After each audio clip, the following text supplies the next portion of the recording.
Welcome to The Curious Keeper. I am your host, Shannon, along with my ever-present feathery sidekick, Pearl. And I'm also mama to an adorable 6.5-year-old red-footed tortoise named Malty. Now, I have learned a ton since Malty joined our little flock as a 5-week-old hatchling who literally fit inside the palm of my hand. But where Malty is concerned, one thing I have learned full good and well is that there's always more to learn. There's never a day that goes by that I don't look at Malty and observe her doing something that just seems totally inexplicable to me and think to myself, why do Redfoot tortoises do that? And that's really the inspiration behind this this series, if you will, this show, if we can go so far. And my reason for inviting my dear friend and exotic animal expert Danielle Inman to help me understand and help all of us understand and learn more about the behavior of the amazing red-footed tortoise. So welcome Danielle. Thank you so much for being here. I absolutely love your backdrop and all of those masks. Thank you. This world traveler. Today we are going to be talking about why redfoot tortoises so often seem to deliberately get up against things like crown molding or furniture or bricks and rub their shells up against it. Why do redfoot tortoises do that? Sure. There's actually a lot more nerve sensation in the shell than we once thought. And that seems particularly true for the carapace, which is the top domed aspect of the shell, right? And you know, tortoises have very limited mobility, as far as unlike primates, ourselves included, or even birds, avian species, a lot of different mammals that can just kind of reach around and have enough dexterity to be able to scratch themselves. Turtles and tortoises don't really have that ability. You will see that sometimes with the face, they'll kind of paw at their face but that's pretty much as far as their own dexterity extends. And so what they have to do if they have, an itch that they want to scratch, much like the proverbial bear that kind of like rubs its back against the tree, that's kind of what they have to do. And so, my own tortoises, I know will sometimes use the gutter downspout to kind of back up under that and do that nice butt wiggle. And you see lots of videos on social media of people with turtles, that have like a steady stream of water or a toothbrush or something like that kind of pouring down over the carapace. And they're clearly enjoying that sensation moving around. And so that really is, I think that's just a signifier of how it feels. It's, just like when someone comes up and scratches your back, it feels good. And so since they can't do that for themselves, they rely on rubbing up against other things to be able to do that. And so there is a lot more nerve sensation than we once thought that there was. It's a very nerve dense area. And so, that is also, a reason that we have to be mindful of shell health, and why it's not, a good idea for people to drill through that. A lot of people thought it was just like a toenail for a while, and while it is to some degree, that doesn't mean that just under the surface of that keratin layer there isn't a lot of nerve sensation. Wow. Yeah.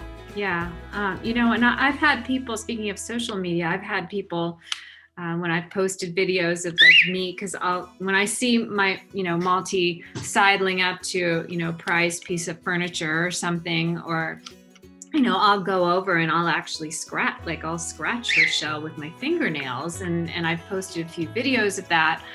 And I always get questions, or sometimes I just get commentary. Somebody will say, well, turtle shells don't itch, and it's like, well, I'm not, I don't know if itching is the right, I mean, that's a fair, I'm not sure if itching is the right word to use, but there's something going on. Be the most superficial layer, and I think that's where the confusion comes to people. Like, if you put pressure on a fingernail or a toenail, just as a comparison, no, the actual nail can't feel it if you feel the portions that, that may not be connected, but your finger feels it underneath the nail, right? And so that's where there's that dense network of nerve endings that, even their spinal cord, and their spine runs through the carapace, through the top of the shell. And we know how nerve dense that area is, and how important that is. And so just under the surface, there's a whole lot going on, physiologically and anatomically. And so they certainly can feel what is happening on top of them to a degree. Obviously, if a butterfly lands on them, no, they're not going to feel that. But a good scratching, yes, absolutely, they can feel that. And here's one question that I guess if it was just me and Malty, I would just have to wait and see. But of course, Malty's 6.5, and she's still growing. So she's probably going to continue growing. I don't know, maybe another couple of years at least. Keep going, more. 10, another more, probably 10, 12. I mean, she'll reach a period where she plateaus a bit, but the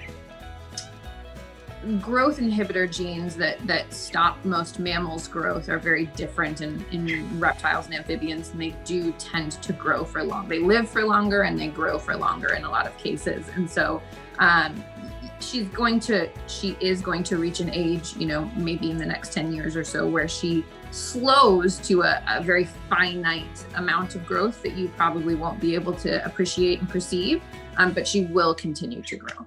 Interesting. And so, because my question was, a lot of times, like, let's say with dog species, some of the larger dog species, and I know redfoots are, not technically, they're not going to get like to a size like a sulcata or something, but, they're not teensy either. But with a lot of larger dog species, there's a thing called kind of basically growing pains. And it's, and they tend to grow out of it, but it kind of, and I've had that question before, like, well, is it kind of like a growing pains for them? I mean, it's not necessarily itching. Could it possibly be a little painful? Could it be related to the fact that their carapace is, and I guess also the undershell, the frostrum, is growing with them throughout life, and maybe those nerves and the muscles and tissues and tendons are, pleasure / pain kind of right on that threshold. Yeah, I think that it's fairly theoretical at this point as far as what causes the nerve stimulation, whether it's an external thing, an internal thing, or just an idiopathic, just like my back doesn't itch right now, but if someone wanted to scratch my back, I would be all for it. And it does sound quite good. Right. So, it may just be, a pleasant, positive stimuli. But certainly it could be, growing pains per se. That's not outside of the realm of possibility. They do, their carapace and plastron, as you said, do continually grow with them. And, they'll kind of shed off those outer layers of keratin sometimes. And, but yeah, and there's a lot of muscle attached to the underside of the shell. And so it could be even deeper. It's hard to know. I think that there's as far as sensation goes, there is a lack of research probably in that area. And so I can't say with any certainty, but obviously, just to anyone who's observed turtles or tortoises, whether it's in a wild setting or a captive setting, there's something, there is an obvious pleasant sensation associated with the behavior. I will say with Miss Malty, not only does she let me know where it kind of itches or where she wants me to concentrate my scratching efforts, but she also lets me know when she's done and she's had enough, and I find that fascinating. Yeah. So, well, thank you so much for providing insight. I get a lot of questions on social media, and I'm sure you get tons. And so thank you very much for your commentary. Yeah, we very much appreciate it. And we have so enjoyed having all of you with us for this episode of The Curious Keeper, why do Redfoot tortoises do that? And we look forward to bringing you lots more answers to frequently asked questions in future episodes. So thanks again, and thank you, Danny, for joining us. See you next time.